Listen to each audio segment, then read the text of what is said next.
Class से किसी को डाउट है कुछ?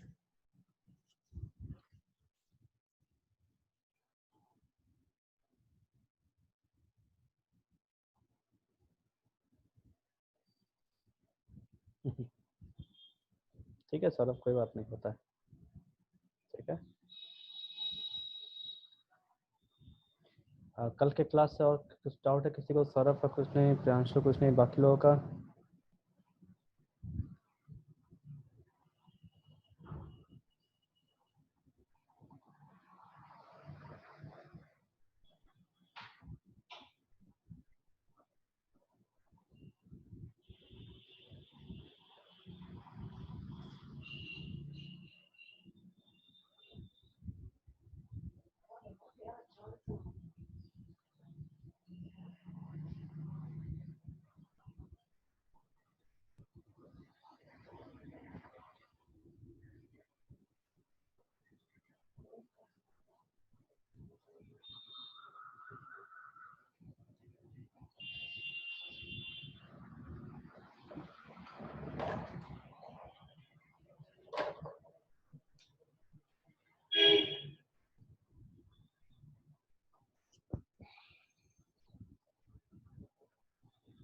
एक आध मिनट और देखते हैं, नंदनी आती है, नहीं आती है तो चालू करते हैं। ठीक है, Rupam, you have any doubts from last lecture?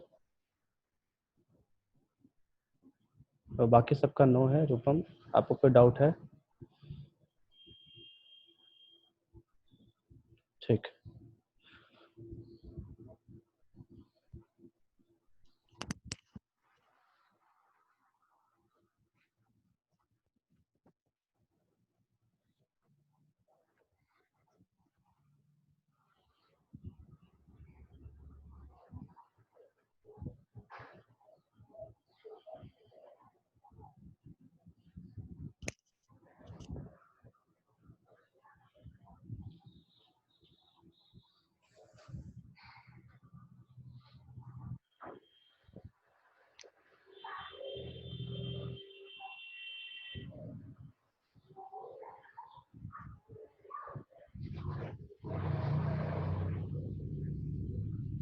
देखिए स्क्रीन दिख रहा?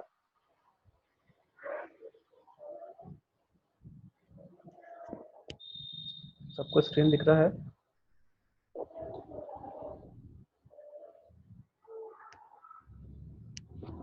ओके।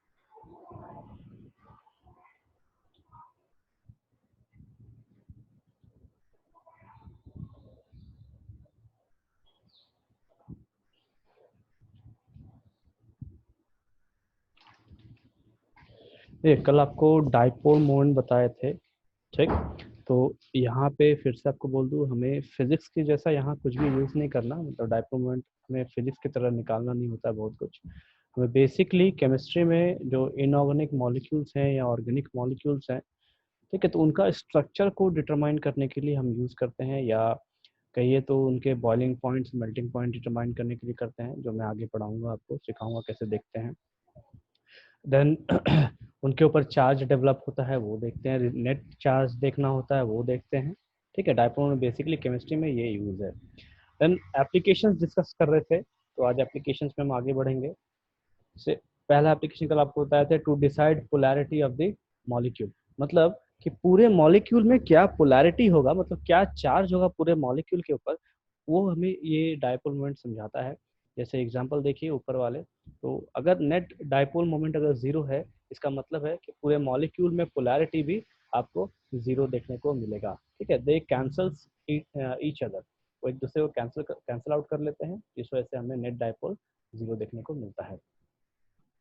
देन सेकंड है to determine percentage of ionic character.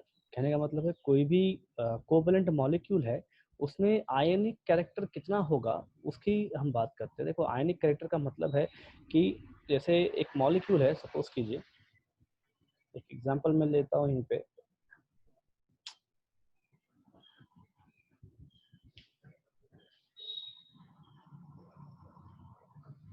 H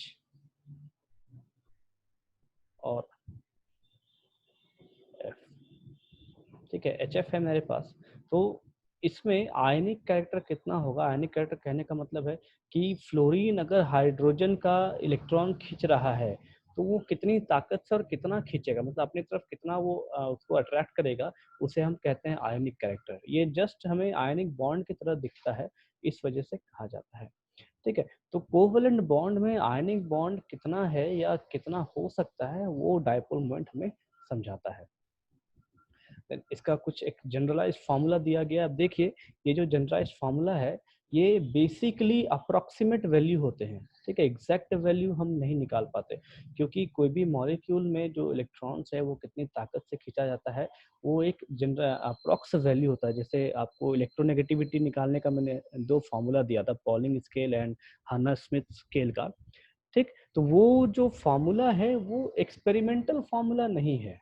ठीक है, ये देखिए मैं आपको वापस दिखा रहा हूँ ऊपर, ये जो 2 फार्मूला मैंने आपको दिया है यहाँ पे, तो ये एक्सपेरिमेंटल फार्मूला नहीं है, this is generalized theoretical formula, लेकिन ये हमें एक्सपेरिमेंटल वैल्यू के आसपास का वैल्यू मिलता है, इसीलिए इस चीज को यूज किया जाता है। ठीक है, तो आयनिक कैरेक्टर कितना होगा, वो बेसिकली हम डायपोल मोमेंट के फार्मूला से भी देखते हैं।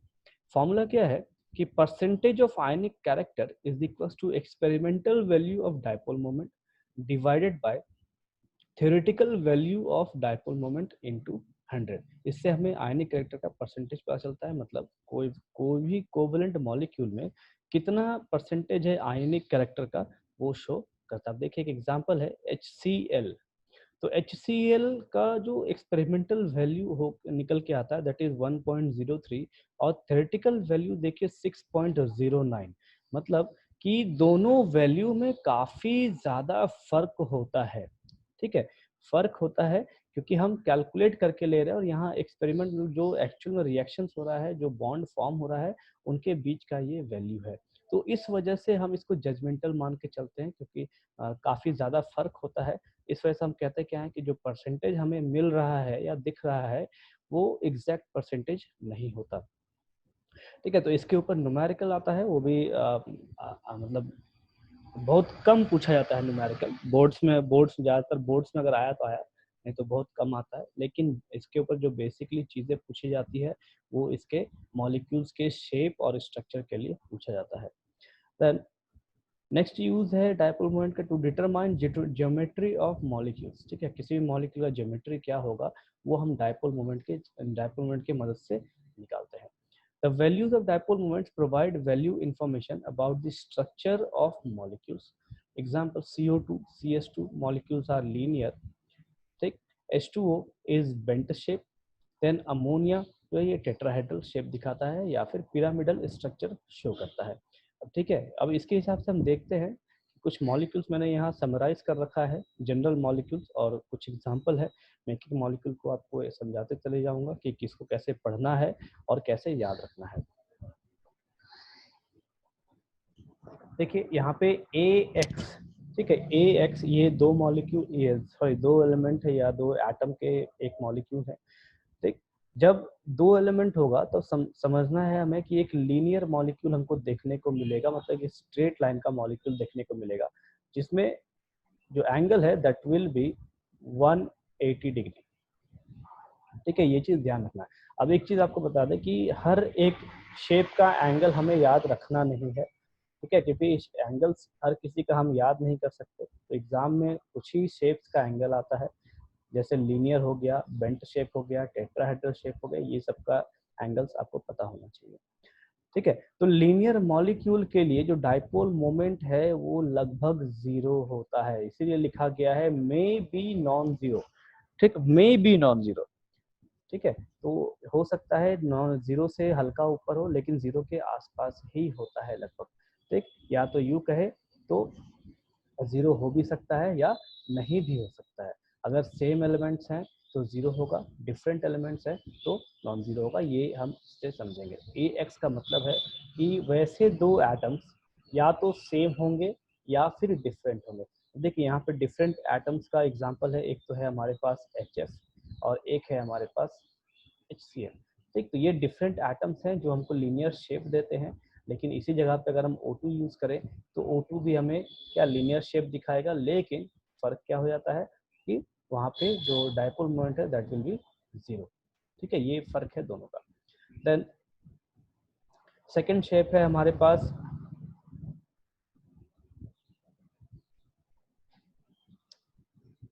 सेकंड शेप है हमारे पास AX2, AX2, ठीक है। इसमें दो अलग एलिमेंट्स होंगे, तो टोटल एटम्स यहाँ पे 3 होंगे, जैसे CO2 है, देन H2O है, NO2, CS2, ये सारे एलिमेंट्स के एग्जांपल हैं जो AX2 में आएंगे। एक आपको शेप देगा लिनियर, जैसे CO2 का अगर हम बनाएं तो कार्बन होगा सेंटर में और दोनों साइड में हमें क्या देखने को मिलेगा, ऑक्सीजन देखने को मिलेगा, इस तरीके से, ठीक है।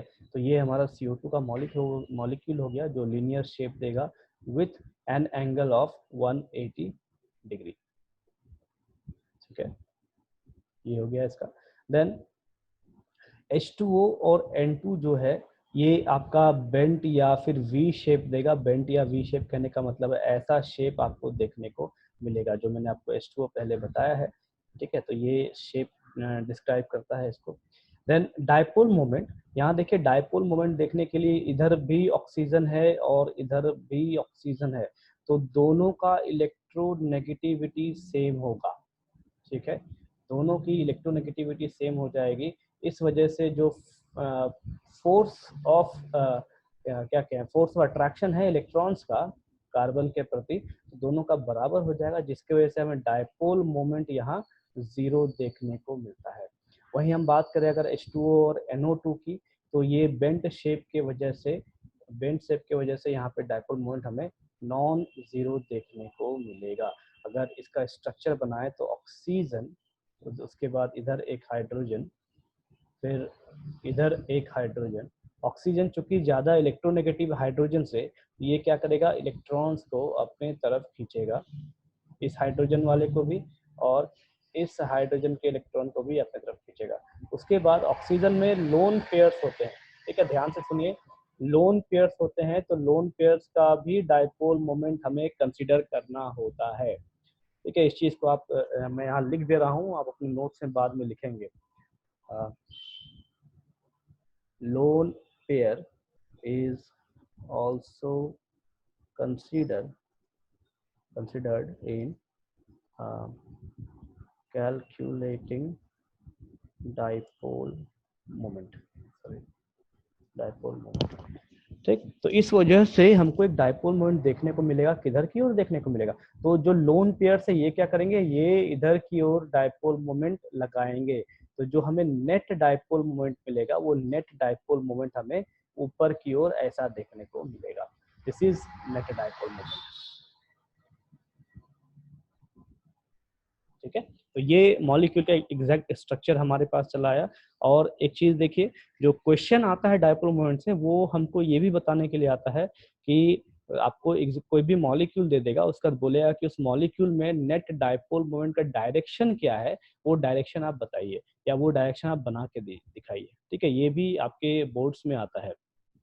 तो नेट डायपोल मोमेंट हम इस तरीके से दिखाते हैं, एरो जो हमारा, आप पूरे मॉलिक्यूल का दिखाइए पहले, ठीक है, ये पूरे मॉलिक्यूल का हो गया, और उसके बाद आपको ये नेट डायपोल मोमेंट दिखाना होता है। देन नेक्स्ट है हमारे पास AX3, ठीक है। वैसे मॉलिक्यूल जिसमें 3 एलिमेंट्स होते हैं, सेंटर एटम और उसके अलावा 3 एलिमेंट, यहाँ पे A हमारा सेंटर एटम है और जो X है वो डिफरेंट एलिमेंट्स हैं। तो AX3 का 3 तरीके से दिया जाता है। सबसे पहला एग्जांपल BF3 है, तो इसको अगर बनाएं तो ये बोरोन यहाँ आएगा, देन F यहाँ पे, एक F यहाँ पे, ठीक है। देखिए ये थोड़ा छोटा बड़ा हो रहा है बॉन्ड का लेंथ, तो ये एग्जैक्ट सेम होता है, एक F यहाँ पे, ठीक है। ट्राइगोनल प्लेनर, यहाँ पे देखिए हमें एक ट्रायंगुलर प्लेन देखने को मिल रहा है, इस वजह से इसे ट्राइगोनल प्लेनर कहा जाता है। देन डायपोल मोमेंट, इसका मैंने आपको पहले भी बताया है, इसका डायपोल मोमेंट 0 होगा क्योंकि सेम फोर्स ऑफ अट्रैक्शन है फ्लोरीन के वजह से, इसलिए। देन नेक्स्ट है हमारे पास example NH3 and PCl3। Next example है NH3 एंड PCl3। तो यहाँ पे देखिए इसे हम फिर से बना सकते हैं, नाइट्रोजन, देन एक H यहाँ पे। अब देखो हमें शेप्स याद रहेगा तभी हम इसका बना पाएंगे, नहीं तो अगर कोशिश करें कि भाई उस टाइम बन जाए तो ये संभव नहीं है। तो नाइट्रोजन और 3 हाइड्रोजन लगा दिया, फिर नाइट्रोजन पर एक लोन पेयर हमारे पास होता है, तो हमने लोन पेयर को भी यहाँ बना दिया। अब देखिए नाइट्रोजन की इलेक्ट्रोनेगेटिविटी हाइड्रोजन से ज़्यादा होगी, तो ये क्या करेगा, इलेक्ट्रॉन्स को इस तरीके से खींच के लेगा। उसके बाद इसका खुद का लोन पेयर है, तो खुद के लोन पेयर के वजह से इसका जो डायपोल मोमेंट है ये ऊपर की ओर होगा। उसके बाद इसका जो नेट डायपोल मोमेंट है, ये नेट डायपोल मोमेंट किधर दिखेगा, हमें ऊपर की ओर दिखेगा। म्यू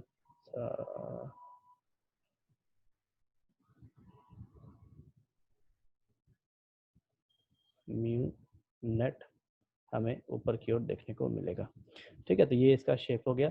PCl3 में भी हमें सेम कंडीशन देखने को मिलेगा, फास्फोरस में भी लोन पेयर होता है। ठीक है, तो वो भी हमें सेम कंडीशन में देखने को यहाँ पे मिलेगा। देन नेक्स्ट है हमारे पास टी शेप। टी शेप छोड़िए, उससे पहले हम इसका एग्जाम्पल देखते हैं। ClF3, ठीक है, क्लोरीन है और फ्लोरीन है। तो फ्लोरीन जो है वो ज्यादा इलेक्ट्रोनेगेटिव है क्लोरीन के वजह से,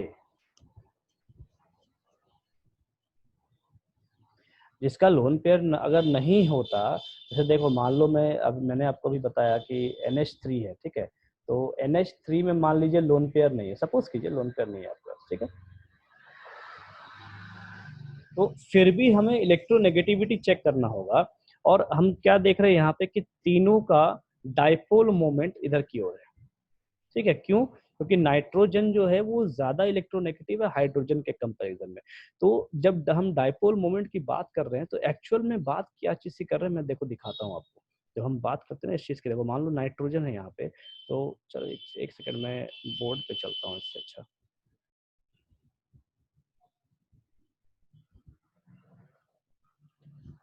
ठीक है, होता है थोड़ा बहुत कंफ्यूजन आपको हो सकता है, हो रहा हो डायपोल मोमेंट को लेके कि डायपोल मोमेंट हम एग्जैक्टली क्या समझते हैं।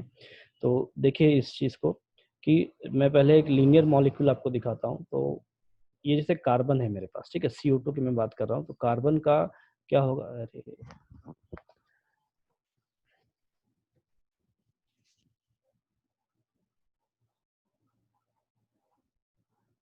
कार्बन है, इसके पास आउटर सेल होगा, ठीक है, एक माथा खराब होता है इसमें,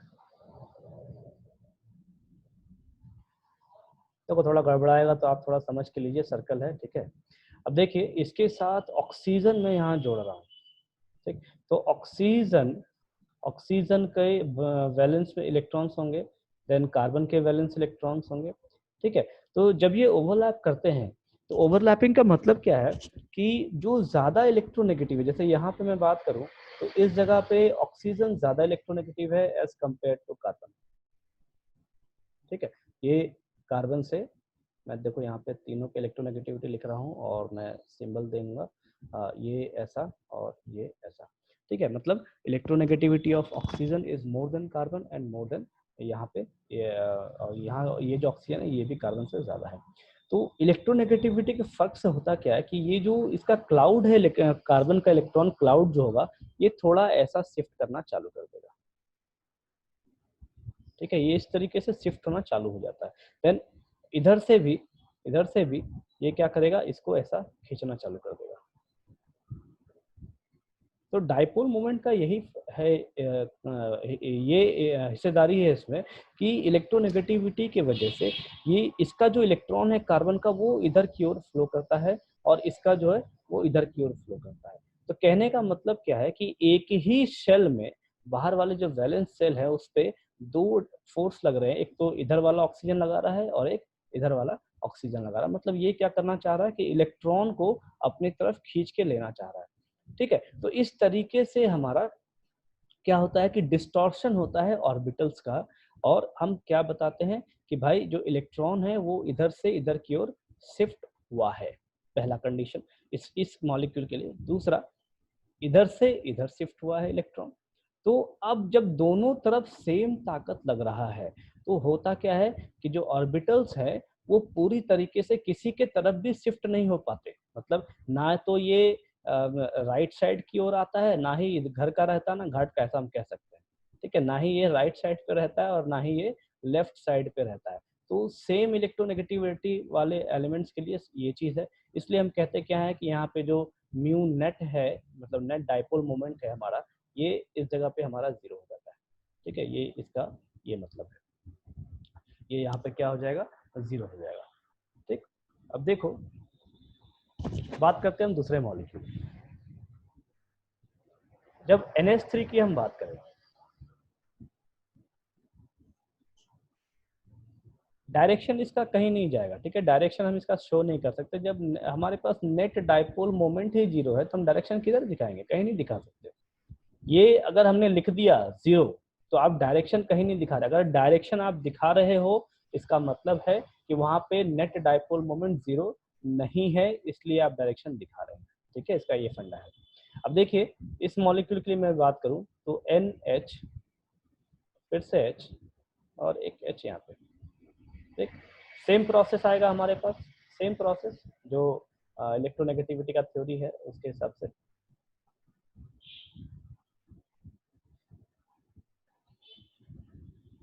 उसके बाद यहाँ पे एक लोन पेयर। ठीक, क्योंकि लोन पेयर है तो लोन पेयर अपने ऑर्बिटल में ही होगा, जाहिर सी बात है। उस पर कुछ लोब्स बनेंगे। देखो ये मैंने ये लोब बनाया है। ठीक है, तो इसको मैं लिख देता हूँ यहाँ पे।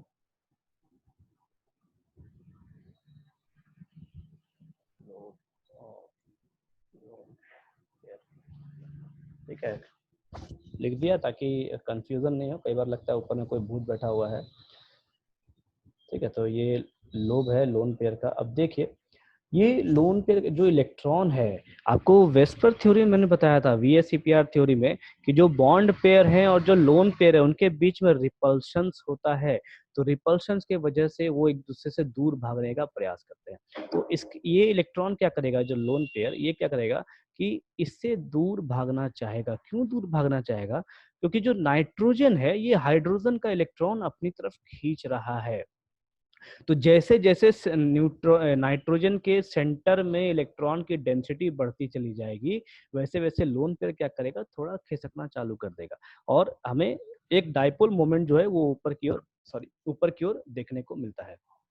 ठीक है, तो एक्चुअल में क्या हो रहा है कि सभी, देखो यहाँ पे अगर मैं चारों डाइपोल मोमेंट को ऐड करूं, जैसे 1 2 3 4, अगर मैं इन सबको ऐड करूं, 1 + 2 + 3 + 4, तो चारों किस डायरेक्शन में है, ऊपर की डायरेक्शन में है। ठीक है, तो इस वजह से जो हमारा नेट डाइपोल मोमेंट आता है वो ऊपर के तरफ देखने को मिलता है। ठीक है, और ऐसे ही हम किसी भी मॉलिक्यूल का डाइपोल मोमेंट देखते हैं। तो अब देखिए यहाँ पे एरो के साइज की भी बात होती है। अब इस जगह पे आप देखो, अगर आपको किसी मॉलिक्यूल में दिखाना है, सपोज कीजिए मैंने यहाँ पे एक नया मॉलिक्यूल में बना के लेता हूँ। जैसे देखो नाइट्रोजन है, देन हाइड्रोजन, अगेन 1 हाइड्रोजन, और यहाँ पे मैं क्या करता हूँ, Cl लगा देता हूँ। ठीक, क्लोरीन मैंने लगा दिया। तो क्लोरीन की भी कुछ ना कुछ इलेक्ट्रोनेगेटिविटी होगी, तो ये क्या करेगा, इसका इलेक्ट्रॉन अपनी तरफ खींच के लेगा इस तरीके से। उसके बाद हाइड्रोजन का इलेक्ट्रॉन ऊपर की ओर जा रहा है, इस हाइड्रोजन का इलेक्ट्रॉन ऊपर की ओर जा रहा है। इसका जो लोन पेयर है, ये इसका जो डाइपोल मोमेंट होगा ये ऊपर की ओर दिखेगा हमें। अब देखिए अगर मैं नंबरिंग करूं 1 2 3 4, तो यहाँ पे हम ये कह सकते हैं कि 1 + 2 + 4 - 3, ऐसा। ठीक है, तो इस जगह पे जो मैं एरो बना के लूंगा, ये एरो देखिए, इस एरो का जो लेंथ एंड साइज होगा ये थोड़ा छोटा होना चाहिए as compare to this one.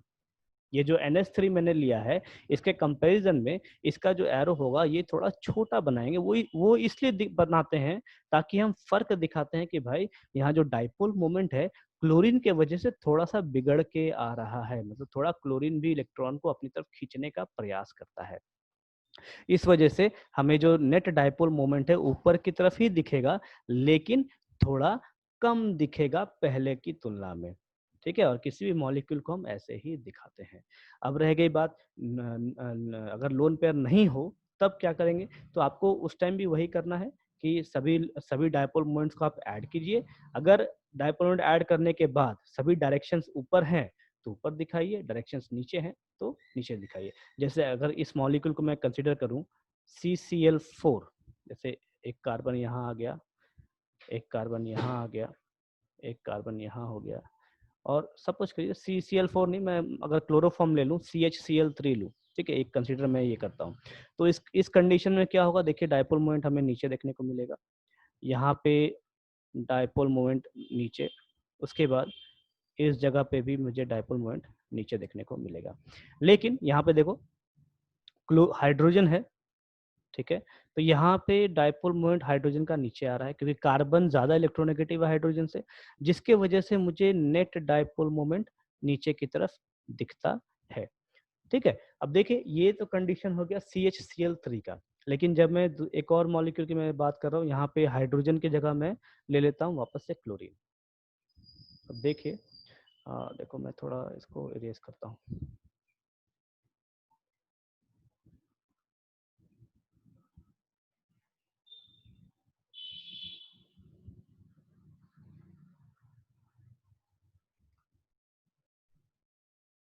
अब यहाँ पे सपोज करो मैंने कार्बन लिया, देन अगेन क्लोरीन लिया, देन यहाँ पे क्लोरीन लिया, यहाँ पे क्लोरीन लिया, और फिर एक क्लोरीन लिया, ठीक है।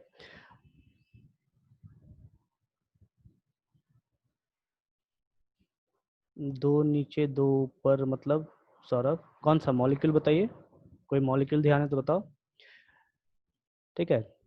अगर आपको कोई मॉलिक्यूल ध्यान है, उसमें अगर कोई डाउट है तो पूछ बताइए, ठीक है। अब यहाँ पे देखो ये जो मॉलिक्यूल है ये बना किससे है, तो मैं ये कह सकता हूँ कि CH4 से बना होगा, जाहिर सी बात है। CH4 में अगर Cl2 से हम रिएक्ट कराते हैं तो हमको यहाँ पे ये मॉलिक्यूल मिलेगा। वो कब मिलेगा, एंड में मिलेगा, जब हमारा पूरा रिएक्शन खत्म हो जाएगा तब मिलता है। तो ये जो शेप है यहाँ पे, ये मुझे टेट्राहेड्रल शेप देता है। देखो यहाँ पे एक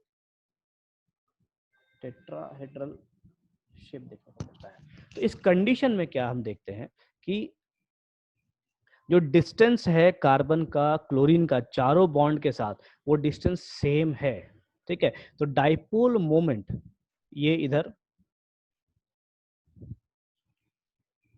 ये इधर, ये इधर, और ये इस साइड की ओर ऊपर में, ठीक है। इस चीज को ध्यान रखिए। यहाँ पे जब सेम मॉलिक्यूल आ जाए, सॉरी सब सेम एटम्स आ जाए, सारे के सारे सेम एटम्स, तो उस कंडीशन में हम क्या करेंगे, उसका शेप देखेंगे कि शेप किस शेप में वो है। तो वहां पे क्या होगा कि यहाँ पे हमको जो नेट डाइपोल मोमेंट देखने को मिलता है, that will be again zero.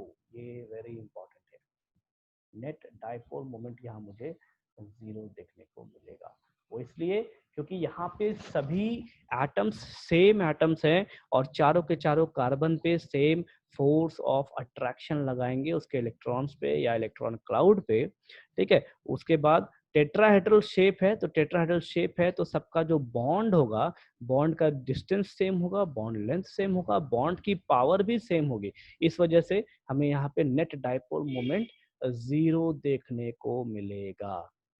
इस चीज को आपको ध्यान रखना है, ठीक है। तो देखो धीरे धीरे जैसे जैसे आप ये टेबल पढ़ेंगे तो आपको बनाना है। मैं आपको एक होमवर्क दे रहा हूँ कि जो टेबल मैं आपको दूंगा, ये टेबल का सारा मॉलिक्यूल आपको बना बना के मुझे व्हाट्सएप पे डालना है, ठीक है। और उसमें नेट डायपोल मोमेंट किधर की ओर है वो आपको दिखाना है, ठीक। यहाँ तक क्लियर हुआ सबको, क्लियर है यहाँ तक सबको?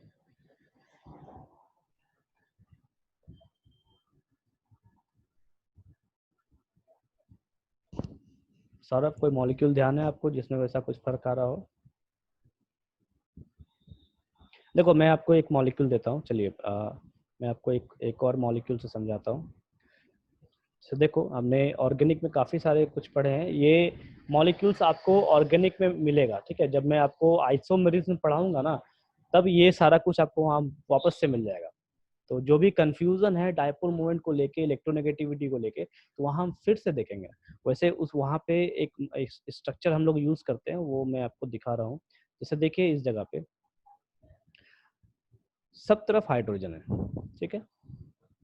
तो सब तरफ अगर हाइड्रोजन है तो नेट डायपोल मोमेंट मुझे किस साइड की ओर दिखेगा, ये कार्बन की साइड में दिखेगा, जाहिर सी बात है। क्योंकि कार्बन ज्यादा इलेक्ट्रोनेगेटिव है इस वजह से। ठीक है, अब इसी जगह पे मैं क्या करूं, कार्बन लिया और इस जगह पे मैंने क्लोरीन लगा दिया और इस जगह पे हाइड्रोजन लगा दिया, उसके बाद इस जगह पे हाइड्रोजन और इस जगह पे हाइड्रोजन। फिर एक मॉलिक्यूल मैंने लिया, इस जगह पे क्लोरीन, इस जगह पे क्लोरीन, इस जगह पे हाइड्रोजन और इस जगह पे हाइड्रोजन। एक मॉलिक्यूल फिर से मैंने बनाया, इसको देखो, इस जगह पे कार्बन है, देन अगेन क्लोरीन है, अगेन हाइड्रोजन है, अगेन क्लोरीन है एंड अगेन हाइड्रोजन है। ठीक है, फिर एक मॉलिक्यूल फिर मैं बना रहा हूँ, सेम मॉलिक्यूल को लेके सिर्फ पोजीशन बदल रहा हूँ। देखिए, chlorine, hydrogen, hydrogen and here chlorine. ठीक, तो देखिए ये 4 मॉलिक्यूल मैंने यहाँ बनाया है। अब सब में डाइपोल मोमेंट मुझे चेक करना है। तो क्लोरीन ज्यादा इलेक्ट्रोनेगेटिव है कार्बन से, तो इसका डाइपोल मोमेंट इधर की ओर देखने को मिलेगा मुझे, इसका डाइपोल मोमेंट मुझे इधर की ओर देखने को मिलेगा। देन इस मॉलिक्यूल में देखिए, इधर का डाइपोल इसमें मुझे इधर देखने को मिलेगा। देखो आप सिर्फ ये देखते चले जाओ मैं किधर की ओर किधर खींच रहा हूँ। ठीक है, जिधर ज्यादा इलेक्ट्रोनेगेटिव वाला होगा डाइपोल मोमेंट मुझे उधर देखने को मिलेगा। उसके बाद इस मॉलिक्यूल के लिए फिर मुझे यहाँ देखने को मिलेगा, फिर इस मॉलिक्यूल में देखो मुझे यहाँ ऐसे इधर दिखेगा और ऐसे इधर की ओर दिखेगा। ठीक है, तो मैंने पर्टिकुलर एलिमेंट के लिए या एटम के लिए मैंने यहाँ पे डाइपोल मोमेंट जनरेट कर लिया। अब मुझे पूरे मॉलिक्यूल के लिए चाहिए कि पूरा मॉलिक्यूल का डाइपोल मोमेंट किधर दिखेगा।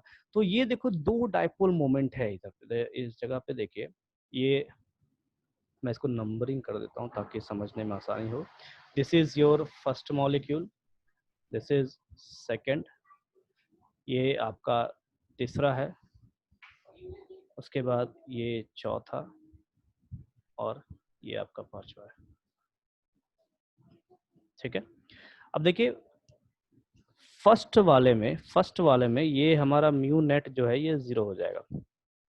ठीक है, क्योंकि चारों के चारों एटम एक ही जगह के मिल रहे हैं। उसके बाद जब हम सेकंड की बात करें तो सेकंड में रिजल्टेंट डाइपोल मोमेंट मेरा इधर की ओर बढ़ेगा। हमें जो मॉलिक्यूल में रिजल्टेंट डाइपोल मोमेंट दिखाना होगा वो हम ऐसे दिखाएंगे, म्यू नेट। ठीक है, अब देखो इसको आप जनरल चीज से कंसीडर कीजिए। मान लो आप ये जो कार्बन है यहाँ पे, ये सेकंड मॉलिक्यूल में जो ये कार्बन है, इस कार्बन के जगह पे आप किसी चीज को खड़ा करो। ठीक है, आप में से कोई खड़ा हो और 2 साइड से यहाँ रस्सी से आप खींचिए, ये दोनों पे पकड़ के। तो जनरली होगा क्या, जो बीच में यहाँ पे खड़ा है वो उसके चलने का डायरेक्शन ये हो जाएगा। तो ये जो चलने का डायरेक्शन है ये यहाँ पे इसका डाइपोल मोमेंट कहलाता है। ठीक है, तो इस मॉलिक्यूल के जो डाइपोल मोमेंट होगा वो इस डायरेक्शन में होगा। देन मॉलिक्यूल नंबर 3, यहाँ पे देखिए दोनों डाइपोल मोमेंट ऑपोजिट डायरेक्शन में है, ये नीचे की ओर है तो ये ऊपर की ओर ऐसा है, इसीलिए दोनों डाइपोल मोमेंट एक दूसरे को कैंसल करेंगे। In molecule 3 the dipole moments cancels each other. ठीक है, तो इस वजह से क्या होगा, यहाँ पे net dipole 0, net dipole is 0। ये हो गया तीसरे मॉलिक्यूल का काम। देन फोर्थ मॉलिक्यूल का जो डाइपोल मोमेंट होगा वो जाहिर सी बात है अभी तक आपको समझ में आ गया होगा किधर देखने को मिलेगा। तो जैसा इसका है इधर ही हमको देखने को यहाँ पे डाइपोल मोमेंट मिलेगा। तो इस जगह पे जो नेट डाइपोल है वो नेट डाइपोल मेरा इस साइड की ओर देखने को मुझे मिलेगा फोर्थ के लिए। देन फिफ्थ के लिए फिर से पांचवा और जो दूसरा है दोनों सेम तरीके का मॉलिक्यूल है। फर्क क्या है कि एक का डाइपोल मोमेंट दूसरे में मुझे राइट साइड में दिख रहा है, तो पांचवें मॉलिक्यूल में मुझे डाइपोल मोमेंट ऊपर की ओर दिखेगा। तो मेरा जो नेट डाइपोल मोमेंट है वो इस तरीके से बदल जाएगा। क्लियर हुआ सबको? अब कोई कंफ्यूजन है मॉलिक्यूल समझने में?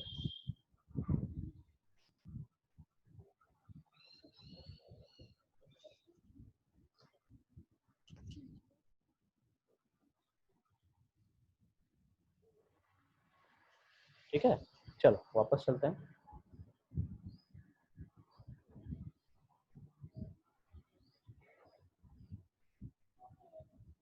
चलिए अभी मैं आपको ये मॉलिक्यूल्स और नहीं समझाऊंगा, ठीक है। आपका होमवर्क ये रहेगा कि आपको सभी मॉलिक्यूल्स में दिखाना है डायपोल मोमेंट किधर से किधर की ओर जा रहा है, किसमें नेट डायपोल मोमेंट किधर है, किसमें डायपोल मोमेंट 0 है, वो सब आपको ये सारे मॉलिक्यूल्स का बना के देना है।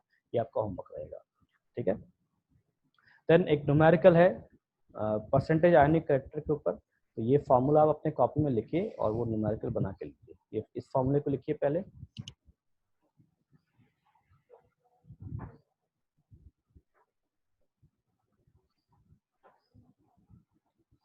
फार्मूला को लिखिए, फिर मैं क्वेश्चन समझाऊंगा, फिर आप बनाएंगे।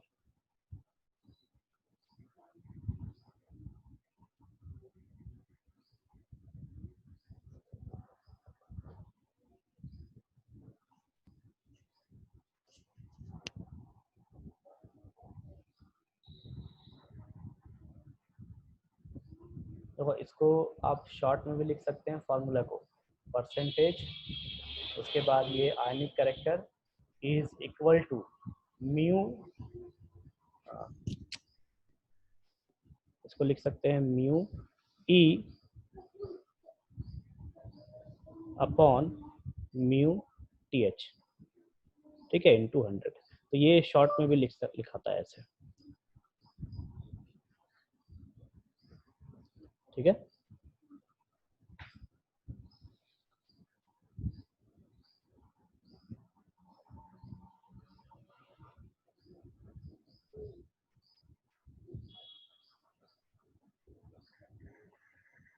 चलिए क्वेश्चन में आते हैं। देखिए क्वेश्चन क्या कहता है, the percentage ionic character in certain bond A B is 76.81%। आपको परसेंटेज दे रखा है आयनिक कैरेक्टर का, and the bond length A B is given as 159.6 pm। Bond length दे रखा है, बॉन्ड लेंथ कहने का मतलब है आपको यहाँ पे डी दे रखा है, ठीक है, बॉन्ड डिस्टेंस। तो what is the dipole moment of A B molecule. तो सबसे पहले आप यहाँ से म्यू निकालिए। म्यू हमने क्या देखा था, तो Q इंटू डी, ये हमारा फॉर्मूला है।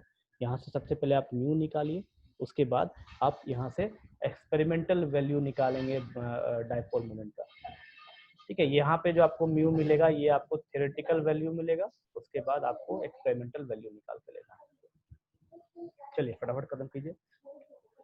Q आप लेंगे चार्ज ऑफ एन इलेक्ट्रॉन, इस जगह पे Q आप लेंगे charge of an electron,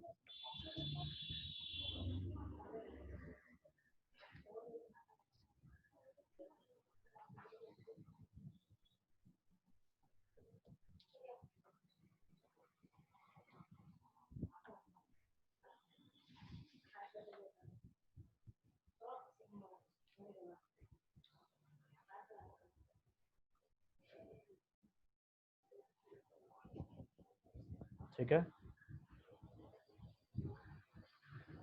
then ये जो पिकोमीटर है इसे आप कन्वर्ट करेंगे सेंटीमीटर में और उसके बाद बना के लेंगे।